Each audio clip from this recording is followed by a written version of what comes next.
tashawwufuka ila ma batana fika minal uyub khairun min tashawwufika ila ma hujiba anka minal ghuyub.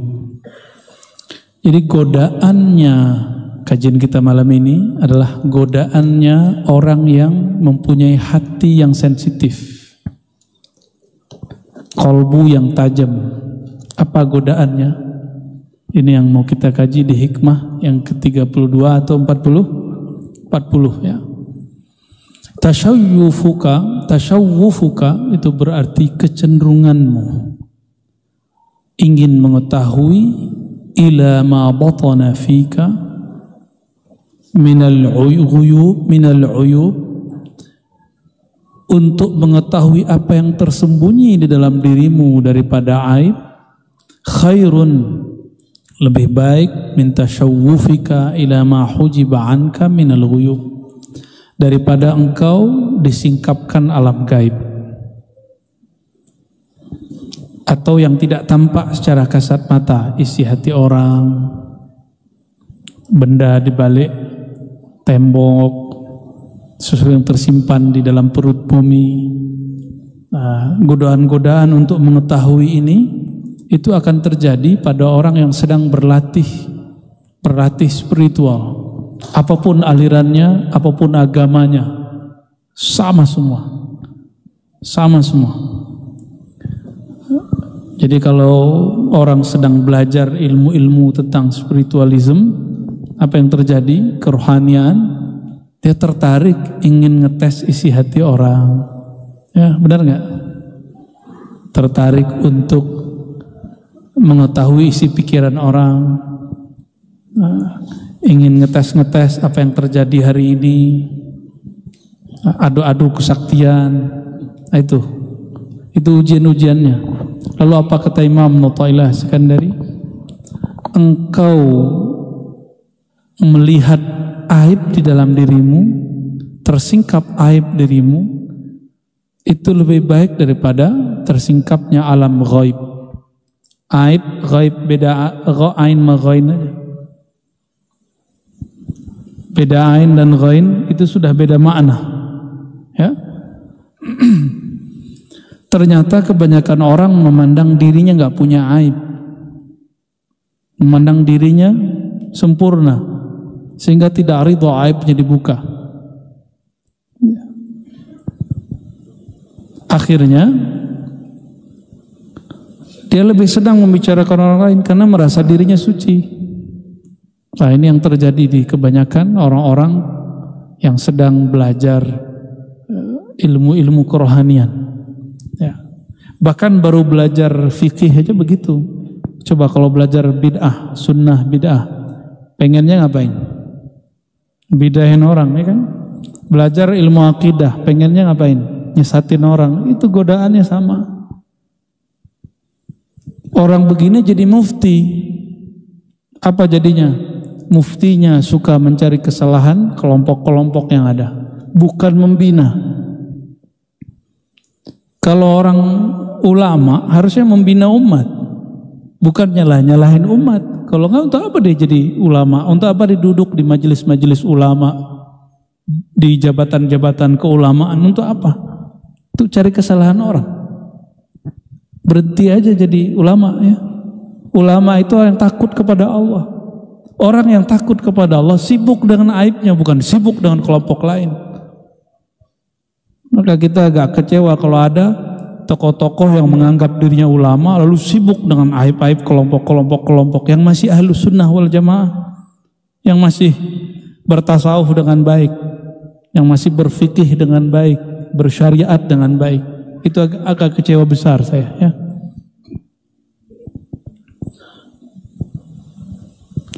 Jadi kalau antum belajar hadis, senangnya merhatiin hadis si ustadz. Nanti ada beberapa hadis dibaca, dhaif gitu. Belajar nahu, apa godaannya? Kalau belajar nahu, mencari kesalahan imam atau khatib atau ustadz saat baca. Ya namanya lisan, kadang-kadang ada saatnya kita salah. Benar gak? Ya, apalagi bahasa Arab rumit. Kadang u dibaca a dibaca i, Itu agak rumit. Nah, kesalahan begini tidak menjadi standar ketika seseorang itu kecuali berulang. Ya.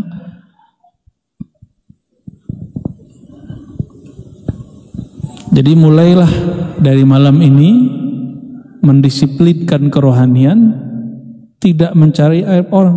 Maka di dalam maksurat kita, istighfar itu didetailkan pada diri sendiri, bukan pada orang lain. Maka berdoalah, ini doa. Ya Allah, tutuplah aib saudaraku dari pandanganku. Coba doa begitu setiap hari. Tutuplah aib saudaraku, apalagi guruku, dari pandanganku. Sempat doa gitu enggak? Maka saya kalau ada ustadz yang bahkan dia nyerang saya sebelum-sebelumnya, kita dengarkan dia lagi kena musibah, kena aib, kena tuduh, saya nggak mau nonton, Pak. Sama sekali nggak mau tonton. Kita skip, maka kita doakan, ya Allah kuatkan dia. Nggak enak aib dibuka, itu nggak enak. Ya, ilmu ma'rifat itu dan keramat itu aurat, bahkan aib jika dibuka mesti dibungkus. Kita punya aurat nggak, Pak? Mau nggak auratnya dikeluarin? Mesti dibungkus. Oke? Maka kajian ma'rifat mesti dibungkus dengan dalil, baru boleh ditaruh di luar. Ya. Dan sejauh ini kita sedang selalu berusaha untuk itu. Jika ada yang kurang tepat, silakan kasih tahu. Ya. Nanti mana yang kurang tepatnya kita benerin. Kecuali antumnya yang kurang tepat memahami. Ya. Itu lain cerita itu, ya. Nah, ada orang nggak paham satu bab, lalu ada orang lain buka, dianggap, itu kajian tinggi, jangan dibuka. Nanti umat keblinger. Yang keblinger dia, umat enggak kecanduan, ya enggak? Antum itu enggak mampu baca kitab, enggak apa-apa.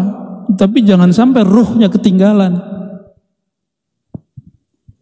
Kualitas rohaninya harus tetap dijaga.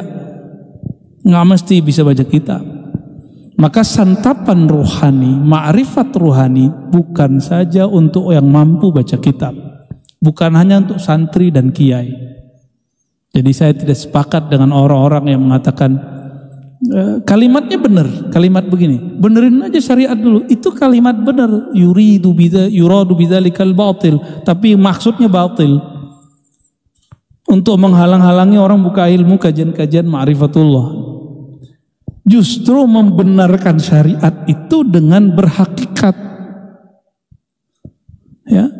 Supaya syariat itu terisi, maka syariat harus diisi ruhnya. Ruhnya itu adalah hakikat dan ma'rifat. Kalau enggak hambar. Itu yang ditulis oleh Imam Zarruq di dalam kitabnya Qawaidut Tasawuf, yang ditulis Imam Sya'rani dan Lawaqihnya, bahwa orang-orang yang berfikih tapi tidak belajar ilmu qalbu, itu sholatnya hambar, zikirnya hambar, baca Qur'annya hambar, ngajinya hambar, nggak ada rasanya, puasanya juga hambar, terasa jadi beban. Ini yang dikatakan oleh Sidi Syekh Abdul Qadir Jilani dalam Ghunyah. Kalau belum sampai pada tahapan murad itu orang berma'rifat, maka rasanya masih beban kalau beramal. Tapi kalau sudah murad, jadi murid sama murad, bedanya apa? Murid sama murad.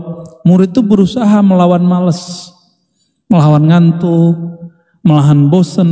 Itu murid. Kita semua ya, benar nggak? Benar ya? Lagi berusaha melawan kemalasan. Sedangkan al-murad, orang-orang yang sudah dikehendaki Allah mendapatkan ma'rifat, jauh aja dikejar. Kalau antum masih murid, ya, datang tapi rasanya berat, ngeluh, susah amat sih kan nikmat japos ini, ya, masuk ke dalam gang, ya kegores-gores lagi, ya, ribet ya. Tapi kalau sudah murad, kemanapun ngaji terasa ringan, itu sudah murad, ya. tuhattu anhu athqalus salikit tariq ila Allah. Begitu kata Imam Syekh Abdul Qadir Jilani quddasallahu sirrahu. Orang kalau sudah murad, apa penciriannya? Beban dia menempuh jalan menuju Allah, Allah angkat, rasa ringan saja. Ya. Kalau antum baca di buku, zikir 10.000 pusing, zikir 5.000 pusing, zikir 1.000 kebanyakan. Tapi kalau guru sudah perintah dan Allah sudah terbitkan nur dalam kalbu, berarti sudah mulai jadi murad. Itu 1.000 sedikit, malah kecanduan, dikit amat, lanjut gitu. Kalau udah begitu, udah mulai jadi murad ya. Murad itu yang dikehendaki mendapatkan ma'rifat oleh Allah Subhanahu wa taala. Udah nggak sempat mikirin aib orang. Ini ada orang belajar tasawuf tapi gunanya mencari kesalahan orang bertasawuf. Itu belum itu. Ya. Kita udah nggak sempat mikirin orang lain. Kecuali dia datang depan kita baru kita sempat mikirin dia. Ya. Baik, Allahumma sholli ala sayyidina Muhammad. Ya. Saya ucapkan selamat untuk merbot yang berangkat besok ya. Semoga diberkahi. Ya, nggak perlu diajarkan tapi saya ingetin aja. Kalau di Mekah banyak-banyak zikir tauhid, di Madinah banyak-banyak sholawat kepada Nabi SAW. Gak usah ngeliatin orang kiri kanan, udah merem aja sebut la ilaha illallah. Oh, banyak-banyak ya. Pandang Ka'bah, ingat yang punya Ka'bah, ingat yang disembah, bukan Ka'bah yang kita sembah. Maka tidak boleh mengaitkan hati dengan batu bata yang ada di Ka'bah, tapi kepada yang memuliakan Ka'bah. Ya, sampai di Madinah kita nggak nyembah kubur, kita mencintai orang yang dikubur di situ, Sayyidina Muhammad sallallahu alaihi wasallam. Tolong dibedakan cinta dengan menyembah. Ya, orang cinta berkorban. Ya, cinta itu ya nyebut-nyebut, nangis-nangis, haru. Tapi kalau orang nggak cinta ya halu. Ya. Jadi yang halu itu orang nggak cinta. Dan orang-orang nggak cinta menuduh orang lain halu, sedangkan dia tidak. Ya suka-suka dialah ya. Man dalla ala khairin kafa'ilihi. Siapa yang menunjukkan, memfasilitasi kepada kebaikan, maka dia sama seperti pelakunya. Nah, jadi siapa saja yang membantu orang berangkat haji, umroh, bisa ibadah, bisa berdakwah, bisa ngimamin, itu pahala yang berangkat, yang azan siapa nih? Yang muazin, yang imam, merbot, yang bersih-bersih semua segala macam. Insyaallah kita dapat pahala memberangkatkannya dan keberkahan dari amalannya. Ya, amin ya rabbal alamin. Itulah rezeki. Rezeki itu bukan sebanyak gaji. Rezeki itu tergantung pemberian Allah yang maha memberi rezeki. Ya. Man dalla ala khairin kafa'ilihi. Jadi bapak-bapak jangan kalah ya, bulan depan bapak-bapak yang patungan ya. Ya, masa kalah sama ibu-ibu? Itu karena ibu-ibunya rajin ngaji, bapaknya sok sibuk bekerja ya. Sok sibuk, tar keburu meninggal ya.